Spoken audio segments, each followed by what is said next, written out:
ತಾವರೆ ಗಡ್ಡೆಯಿಂದ ನಿಮಗೆ ಹೂವಾಗಲಿಕ್ಕೆ ಸಾಧ್ಯ ಆಗುತ್ತೆ. ಅದನ್ನ ಯಾವ ರೀತಿ ಗಡ್ಡೆ ಸಿಗುತ್ತೆ, ಯಾವ ರೀತಿ ನೆಡಬೇಕು ಅನ್ನೋದ್ರ ಬಗ್ಗೆ ನಾನು ನಿಮಗೆ ಇವತ್ತಿನ ಸಂಚಿಕೆಯಲ್ಲಿ ಹೇಳ್ಕೊಡ್ತಾ ಇದ್ದೇನೆ. ನಮಸ್ಕಾರ, ನನ್ನ ಹೆಸರು ಸ್ನೇಹ ಭಟ್. ಲೋಟಸ್ ಅಥವಾ ತಾವರೆ ಗಿಡ ನೆಡಬೇಕು ಅಂತ ಎಲ್ಲರಿಗೂ ತುಂಬಾ ಆಸೆ ಇರುತ್ತೆ. ಬೇರೆ ಎಲ್ಲ ಹೂವಿನ ಗಿಡಗಳಿದೆ, ಆದ್ರೆ ತಾವರೆ ಗಿಡ ಮಾತ್ರ ಇಲ್ಲ.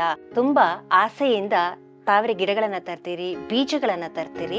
ಆನ್ಲೈನ್ ಅಲ್ಲಿ ಬೀಜಗಳು ಸಿಗುತ್ತೆ, ಚೆನ್ನಾಗಿ ಉಜ್ಜಿ ಅದರಲ್ಲಿ ಮೊಳಕೆ ಬಂದು ಅದರಲ್ಲಿ ಹೊಸ ಎಲೆ ಬಂದು ಒಂದು ದೊಡ್ಡ ಟಬ್ಬಿಗೆ ಅಥವಾ ಒಂದು ಪಾಂಡಿಗೆ ಹಾಕಿ ನೆಡ್ತೀರಿ.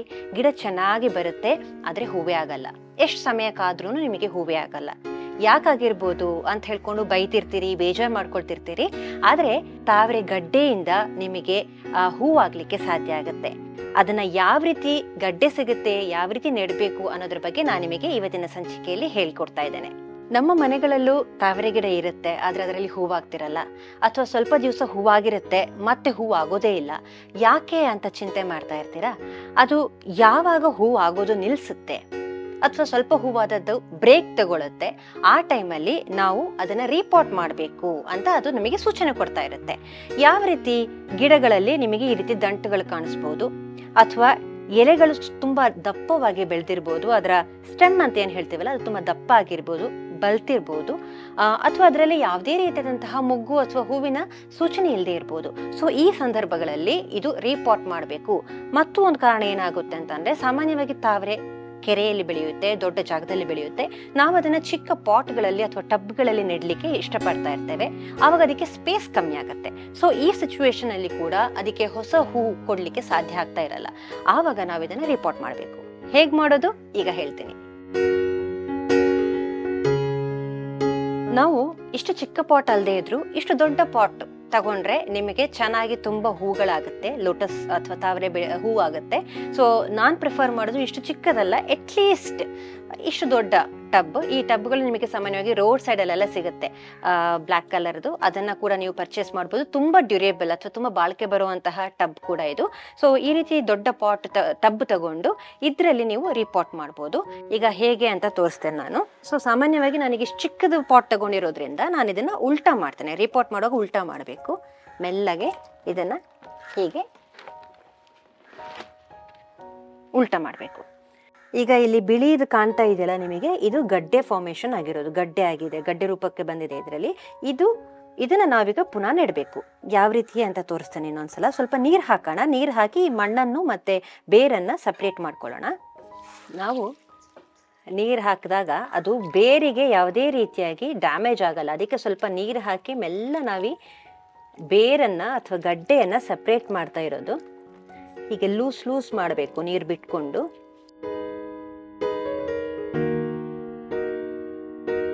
ನಾವು ಹೀಗೆ ಇದನ್ನ ಮಣ್ಣಿಂದ ಸಪ್ರೇಟ್ ಮಾಡಬೇಕು. ಬೇರಿಗೆ ಪೆಟ್ಟಾಗದೆ ಇರೋ ಹಾಗೆ ತೆಗಿಬೇಕು. ಹೀಗೆ ನೀರು ಹಾಕೋದಷ್ಟೇ ಕಾರಣಕ್ಕೆ.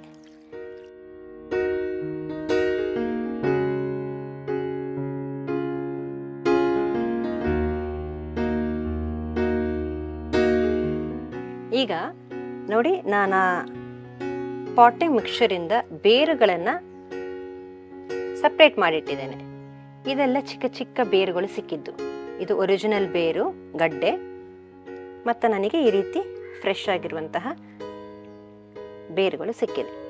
ಇದನ್ನ ನಾನು ಪುನಃ ಸಪ್ರೇಟ್ ಆಗಿ ನಾಜೂಕಿಂದ ತೆಗೆದು ರೀಪಾಟ್ ಮಾಡಬೇಕು.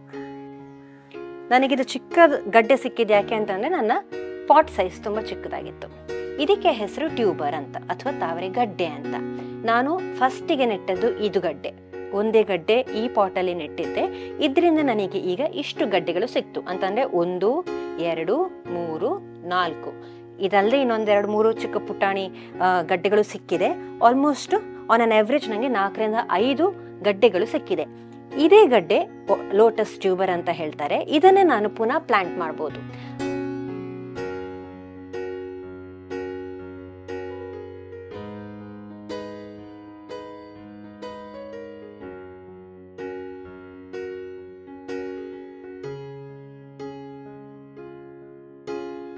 ಈಗ ಈ ಗಡ್ಡೆನ ಈ ಪಾಟಿಗೆ ಒಂದೇ ಗಡ್ಡೆಯನ್ನ ಕೂಡ ನೆಡ್ಬೋದು, ಅಥವಾ ದೊಡ್ಡ ಟಬ್ಬಿಗೆ 2-3 ಗಡ್ಡೆಗಳನ್ನ ಕೂಡ ನೆಡ್ಬೋದು. ಈ ಪಾಟ್ ಅಲ್ಲಿ ಯಾವುದೇ ರೀತಿಯಾಗಿ ತೂತ ಇಲ್ಲ ಅಥವಾ ಹೋಲ್ ಇಲ್ಲ, ಆಯ್ತಾ.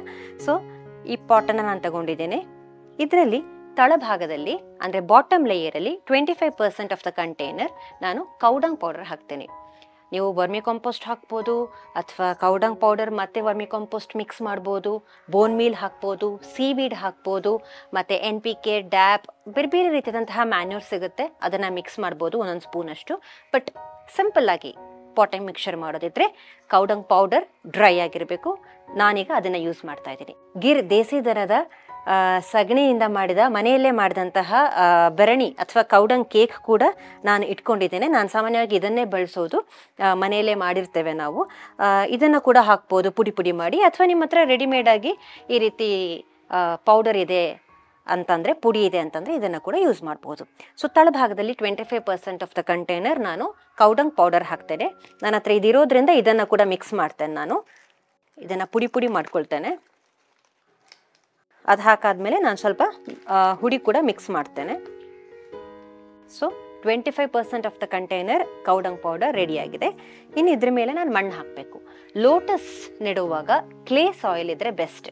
ಕೆರೆ ಮಣ್ಣು, ಆವೆ ಮಣ್ಣು, ಗದ್ದೆ ಮಣ್ಣು, ಈ ರೀತಿ ಬೇರೆ ಬೇರೆ ರೀತಿಯಾಗಿ ಮಣ್ಣು ಸಿಗುತ್ತೆ. ಅಂಟು ಮಣ್ಣದು ಆ್ಯಕ್ಚುಲಿ, ಅದು ಹಾಕಿದ್ರೆ ಬೆಸ್ಟ್.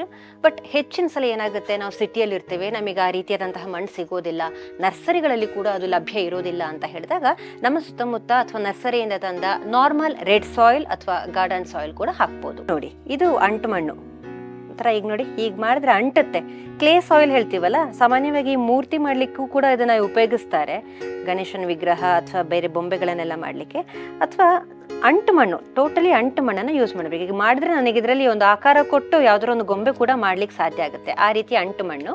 ಇದನ್ನು ನಾನು, ಇದರಲ್ಲಿ ಕಲ್ಲು ಕೂಡ ಇರೋದಿಲ್ಲ, ಇದನ್ನು ನಾನೀಗ ಪಾಟಿಂಗ್ ಮಿಕ್ಸರಾಗಿ ಹಾಕ್ತೀನಿ. ಇದ್ರ ಮೇಲ್ಗಡೆ ಸ್ವಲ್ಪ ಮಣ್ಣನ್ನು ಬಿಡಿಸ್ಕೊಂಡು ಅಂದರೆ ಕಲ್ಲೇನಾರಿ ಸಿಕ್ತು ಅಂತಂದರೆ ಕಲ್ಲು ತೆಗಿಬೇಕು. ಯಾಕೆಂದರೆ ತಾವರೆ ಗಡ್ಡೆದು ಬೇರು ತುಂಬ ಡೆಲಿಕೇಟ್ ಆಗಿರುತ್ತೆ, ಅದು ಮಣ್ಣಿನೊಳಗಡೆ ಹೋಗಬೇಕಲ್ಲ, ಅದಕ್ಕೋಸ್ಕರ ಕಲ್ಲಿದ್ರೆ ಕಷ್ಟ ಆಗುತ್ತೆ ಅದಕ್ಕೆ. ಹಾಗೆ ಸ್ವಲ್ಪ ನಾವು ಈ ಮಣ್ಣನ್ನು ಹೀಗೆ ಬಿಡಿಸ್ಕೊಂಡು ಅದನ್ನು ಸ್ಪ್ರೆಡ್ ಮಾಡಿ ಹರಡಿ ಸೆಟ್ ಮಾಡಿ ಇಡಬೇಕು.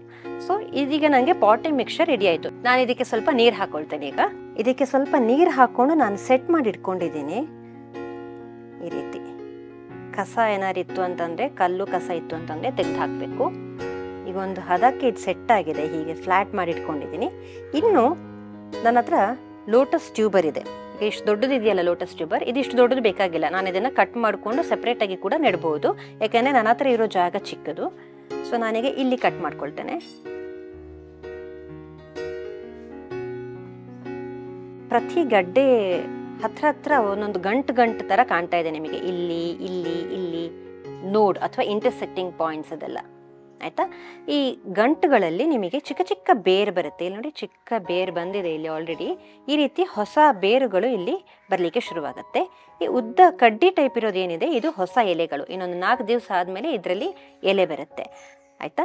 ನಾವು ಗೆಡ್ಡೆಯನ್ನು ನೆಡುವಾಗ, ತಾವರೆ ಗಡ್ಡೆ ನೆಡುವಾಗ ಬೇರೆ ಗಿಡಗಳು ನೆಟ್ಟ ಹಾಗೆ ಮಣ್ಣಲ್ಲಿ ಗುಂಡಿ ಮಾಡಿ ಆಳದಲ್ಲಿ ನೆಡುವಂಥದ್ದಲ್ಲ, ಮಣ್ಣಿನ ಮೇಲ್ಭಾಗದಲ್ಲಿ ಇದನ್ನು ನೆಡಬೇಕು. ಯಾವ ರೀತಿ ಅಂದರೆ, ಈ ರೀತಿ ಪಾಟಿಂಗ್ ಮಿಕ್ಸರ್ ರೆಡಿ ಮಾಡ್ಕೊಂಡಾದ್ಮೇಲೆ ಟಬ್ ಅಥವಾ ಪಾಟ್ ಇದು ಸೈಡಲ್ಲಿ ಒಂದು ಕೈಯಲ್ಲೇ ಮಾರ್ಕ್ ಮಾಡ್ಕೊಳ್ಬೇಕು. ಇದೀಗ ಈ ರೀತಿ ಶೇಪ್ ಇತ್ತು ಅಂತಂದರೆ ಈ ರೀತಿ ನೋಡಿ,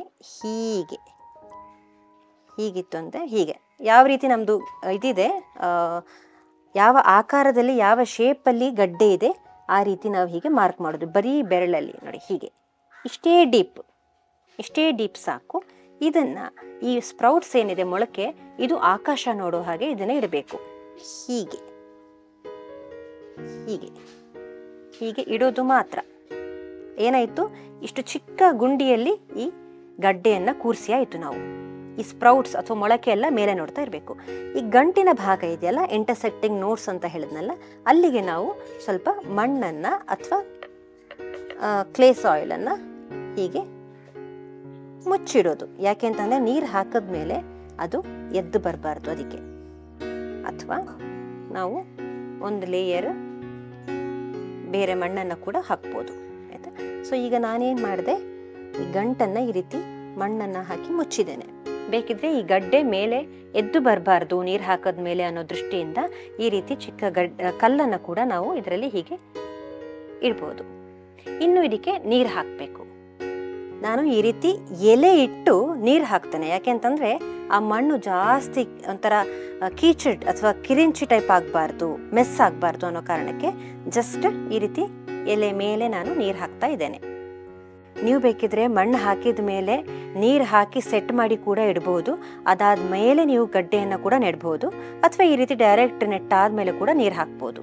ಈ ಎಲೆ ಹಾಕಿದ್ರಿಂದ ನೀರು ಅದರ ಮೇಲೆ ಬಿಟ್ಟು ಗಡ್ಡೆಗೆ ಏನು ಡಿಸ್ಟರ್ಬ್ ಆಗಲಿಲ್ಲ. ತಾವರೆ ಗಡ್ಡೆಯನ್ನು ನೆಟ್ಟಾಯಿತು. ಅದರ ಮೊಳಕೆ ಬಂದ ಜಾಗ ಆಕಾಶ ನೋಡೋ ಹಾಗೆ ಇಟ್ಟು ಒಂದು ಎಲೆ ಇಟ್ಟು ಎಲೆ ಮೇಲೆ ನೀರು ಹಾಕಿದ್ವಿ. ಯಾಕೆ ಅಂತಂದರೆ ಆ ಬೇರು ಗಡ್ಡೆ ನೀರಿಂದ ಮೇಲೆ ಎದ್ದು ಬರಬಾರ್ದು ಅಥವಾ ಮಣ್ಣಿಂದ ಮೇಲೆ ಎದ್ದು ಬರಬಾರ್ದು ಅನ್ನೋ ಕಾರಣಕ್ಕೆ ಒಂದು ಕಲ್ಲು ಕೂಡ ಇಟ್ಟಿದ್ದೇವೆ ಭಾರಕ್ಕೆ. ಸೊ ದಟ್ ನಿಧಾನಕ್ಕೆ ಅದು ಅದರ ಬೇರನ್ನು ಮಣ್ಣಿನ ಜೊತೆ ಮಿಕ್ಸ್ ಮಾಡಿಕೊಂಡು ಇಡೀ ಹರಡಿ ಒಂದು ಹೊಸ ಗಿಡವನ್ನು ಕೊಡಲಿಕ್ಕೆ ಸ್ಟಾರ್ಟ್ ಮಾಡುತ್ತೆ. ರೆಡಿಯಾಗಿದೆ, ಪಾಟಿಂಗ್ ಮತ್ತು ಪ್ಲಾಂಟಿಂಗ್ ರೆಡಿಯಾಗಿದೆ. ಸೊ ಇನ್ನೊಂದು ಸ್ವಲ್ಪ ದಿವಸದಲ್ಲಿ ನಾನು ಅದರಲ್ಲಿ ತೋರಿಸಿದ್ದೆಲ್ಲ ಗಡ್ಡೆಯಲ್ಲಿ ಮೊಳಕೆ ಬಂದಿದೆ ಅಂತ ಹೇಳ್ಕೊಂಡು ಇನ್ನೊಂದು 3-4 ದಿವಸದಲ್ಲಿ ಚಿಕ್ಕ ಚಿಕ್ಕ ಎಲೆಗಳು ಅದರಲ್ಲಿ ಮೂಡಲಿಕ್ಕೆ ಶುರು ಆಗುತ್ತೆ. ಅದಕ್ಕೆ ಬೇಬಿ ಲೀವ್ಸ್ ಅಂತ ಹೇಳ್ತಾರೆ. ಈ ರೀತಿ ಪುಟಾಣಿ ಎಲೆಗಳು, ಆಯಿತಾ.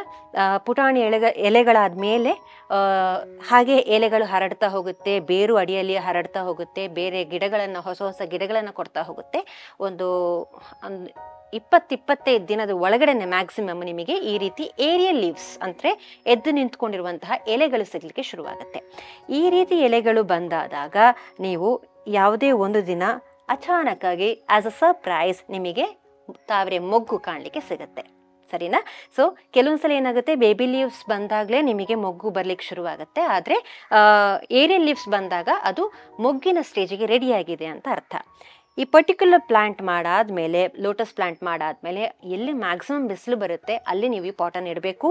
ನಾನು ಮುಂಚೆ ಹೇಳಿದ ಹಾಗೆ ಗಪ್ಪಿ ಮೀನು ಅಥವಾ ಮೋಲಿಸ್ ಮೀನು ಹಾಕಿಡಬೇಕು. ನೀರಿನ ಲೆವೆಲನ್ನ ಮೇಂಟೈನ್ ಮಾಡಬೇಕು. ಬಿಸಿಲು ತುಂಬ ಇದ್ದರೆ, ಖಾರ ಬಿಸಿಲಿತ್ತು ಅಂತಂದರೆ ನೀರು ಆಗಾಗ ಬೇಗ ಆವಿಯಾಗಿ ಹೋಗುತ್ತೆ. ಅದಕ್ಕೆ ನೀರಿನ ಲೆವೆಲ್ ಮೇಂಟೈನ್ ಮಾಡ್ತಾ ನೀರು ಫುಲ್ ಹಾಕ್ತಾ ಇರಬೇಕು. ಬೇರೆ ಯಾವುದೇ ಗೊಬ್ಬರ ಮಧ್ಯದಲ್ಲಿ ಕೊಡೋ ಅವಶ್ಯಕತೆ ಇಲ್ಲ.